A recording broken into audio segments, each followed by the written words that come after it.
டிஎம்கேவால இவ்வளவு அளவுக்கு செம்ம ஃபேமஸ் ஆயிட்டா இருப்ப அந்த மனுஷன் அப்படின்னு சொல்ற மாதிரிதான் மத்திய கல்வித்துறை அமைச்சர் தர்மேந்திர பிரதான் அவர்கள் வந்துட்டு செம்ம ஃபேமஸ் ஆயிட்டாரு. ஸோ அவர் வந்து லோக்சபால பேசும்போது இந்த மாதிரி வந்து உங்களுக்கு எல்லாம் அன்சிவிலைஸா இருக்கிறீங்க அப்படின்னு சொல்லிட்டு ஒரு வார்த்தையை விட்டு திரும்பவும் அதை வந்து நான் வாங்கிக்கிறேன் அப்படின்னு சொல்லி இந்த மாதிரி பல இஷ்யூஸ் எல்லாம் போயிட்டு இருந்துச்சு. அண்ட் ராஜ்யசபால இப்ப ரீசெண்டா பேசும்போது அவர் என்ன சொல்லியிருக்கிறாரு அப்படின்னா, அடுத்தது 3வது மொழி கத்துக்கணும் அப்படின்றது தமிழகத்துக்கு எவ்வளவு இம்பார்ட்டன்ஸ் அப்படின்றத உங்களுக்கு புரியுதா புரியலையா அப்படின்னு எனக்கு சுத்தமா தெரியல. பிஎம்ஸ்ரீ பள்ளிகள் திட்டம் வந்துட்டு டோட்டலா எல்லா மாநிலங்கள்கிட்டயும் கன்சல்ட் பண்ணி இது ஓகேவா இல்லையா அப்படின்னு சொல்லிட்டு எல்லார்கிட்டயுமே பேசி டிசைட் பண்ணி தான் இந்த தேசிய கல்வி திட்டம் எல்லாமே, இந்த கல்விக் கொள்கை எல்லாமே நாங்க வந்து இம்ப்ளிமெண்ட் பண்ணோம். பட் இப்போ வந்து திடீர்னு வேண்டாம் வேண்டாம் அப்படின்னு சொன்னா அதெல்லாம் எந்த நியாயம் அப்படின்னு சொல்லி கேட்கறாங்க. அது மட்டும் இல்லாம திருக்குறள் அப்படின்றது எவ்வளவு ஒரு இம்பார்ட்டன்டான ஒரு விஷயம் அப்படின்றது தமிழக பீப்புள்ஸ் எல்லாருக்குமே தெரியும். ஸோ இதை வந்து மோடி அவர்கள் புரிஞ்சுக்கிட்ட காரணத்தினாலதான் இந்த திருக்குறளை எல்லா லாங்குவேஜஸ்லயுமே டிரான்ஸ்லேட் பண்ணி இந்தியாவில் எல்லாருக்குமே கொடுக்கணும் அப்படின்னு சொல்லி இந்த ஒரு முடிவு எடுத்திருக்காரு. தமிழை வந்து அழிக்கணும், தமிழ் வேண்டாம் அப்படின்னு நினைச்சா இந்த ஒரு முடிவு அவர் எடுப்பாரா அப்படின்றதுமே வந்துட்டு அவங்க தரப்புல இருந்து வைக்கப்படுற ஒரு விஷயமா இருக்கு. 1963 கொண்டு வரப்பட்ட மும்மொழி கொள்கை மாதிரியே இப்ப கிடையாது, நிறைய மாறிடுச்சு. அதை வந்து டிஎம்கே புரிஞ்சுக்கணும் அப்படின்னு சொல்லிட்டு டிஎம்கேக்கு ஒரு அழுத்தம் திருத்தமான ஒரு பிரஷரையுமே கொடுக்குறாங்க. ஸ்டேட் லாங்குவேஜ் அப்படின்றது ரொம்ப ரொம்ப முக்கியமான ஒரு விஷயம். அப் டு 5th ஸ்டாண்டர்ட் வரைக்கும் கண்டிப்பா அவங்களுடைய தாய்மொழி என்னவோ அதை அவங்க கத்துக்கணும். அதை நாங்க வேண்டான்னு சொல்லவே இல்லை.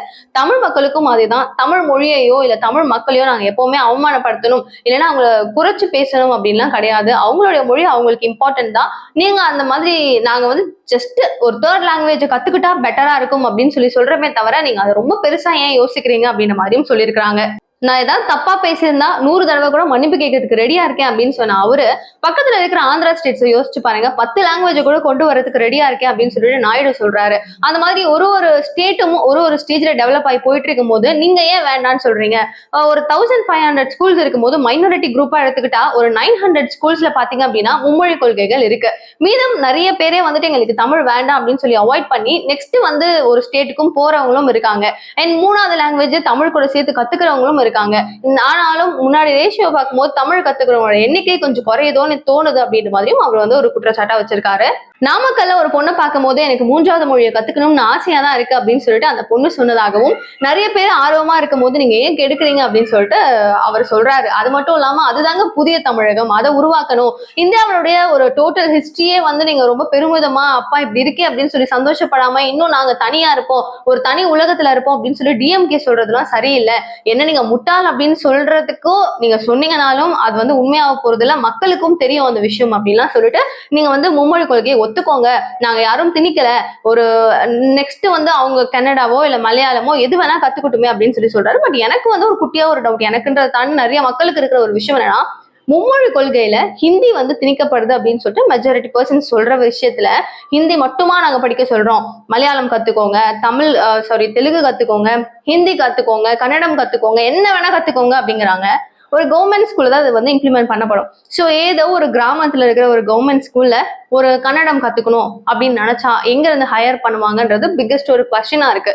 ஸோ மெஜாரிட்டியா ஒரு லாங்குவேஜஸ்ன்னு வைப்பாங்க. இப்ப 3 லாங்குவேஜஸ் ஸ்கீம் இருக்கு அப்படின் போது இந்த தமிழ், இங்கிலீஷ் அண்ட் மீதி என்ன கொடுப்பாங்க, அந்த 3rd லாங்குவேஜ்க்கு என்ன டிவிஷன்ல என்ன கொடுப்பாங்க? ஸோ இது வந்து நீங்க மேபி இப்படி கூட பண்ணலாம், நீங்க கொடுத்துருங்க, இதெல்லாம் நீங்க 3வது மொழியா நீங்க ஒண்ணு கத்துக்கோங்க அப்படின்னு சொல்லிட்டு ஒரு சப்ளிமெண்ட்ரியாவோ இல்லைன்னா வந்து ஒரு காம்ப்ளிமெண்ட்ரியாவோ நீங்க வச்சிருங்க. இஷ்டம் படுறவங்க ஓகேன்னு படிக்கட்டும், வேண்டான்றவங்க விட்டுட்டோம். இது ஒரு ட்ரையல் பீரியடா கூட ஒரு 1 year எடுத்துக்கோங்க. இதுல யாரெல்லாம் சேர்றாங்க, யார் இன்ட்ரெஸ்ட் காமிக்கிறாங்கன்னு அதை விட்டுட்டு நீங்க எடுத்துக்கணும், அப்பதான் நாங்க நிதி கொடுப்போம் அப்படின்னு திணிக்கிறீங்களே, இது சரியில்லை, திணிக்க கூடாது அப்படின்னு சொல்லிட்டு நிறைய பேரும் வந்து விமர்சனம் கொடுக்குறாங்க. வேணும்னு ஆசை இருந்தாலும் திணிக்க கூடாது, அதை வந்து நீங்க கொடுங்க, விட்டுருங்க, அப்படியே ஃப்ரீயா விட்டுருங்க, வேணுன்றவங்க எடுத்துக்கிட்டோம், வேணான்றவங்க விட்டுட்டோம். நீங்க இதை வச்சு நீங்க வந்து டிசைட் பண்ணிக்கலாம்ல ஒரு அத்தாரிட்டியா அப்படின்னு சொல்லப்படுது. டிஎம்கே வந்து ஒரு சாயல் பூசுறாங்கன்னு. So many things going. இது வந்து இதை பத்தி நீங்க என்ன நினைக்கிறீங்க? இப்போ வந்து இவர் சொல்லியிருந்தாரு இல்லையா, மத்திய கல்வித்துறை அமைச்சர் வந்து தெளிவா சொல்லியிருந்தாரு, இதுதாங்க விஷயம், நீங்க இப்படி எல்லாம் பண்றீங்க அப்படின்னு. ஸோ இதை பத்தி நீங்க என்ன நினைக்கிறீங்க அப்படின்னு உங்கள் விஷயத்த மறக்காம உங்களுடைய கருத்துக்களை கமெண்ட் பாக்ஸ் சொல்லுங்க. நிறைய விஷயங்கள் நம்மளும் பேசலாம். கொஞ்சம் குட்டி குட்டியான விஷயங்களா நடக்கிற ஒரு அட்மாஸ்பியரை கத்துக்கணும், தெரிஞ்சுக்கணும் அப்படின்னு நினைச்சீங்கன்னா சேனலை சப்ஸ்கிரைப் பண்ணிக்கோங்க. Thank you so much for watching this video. Bye bye.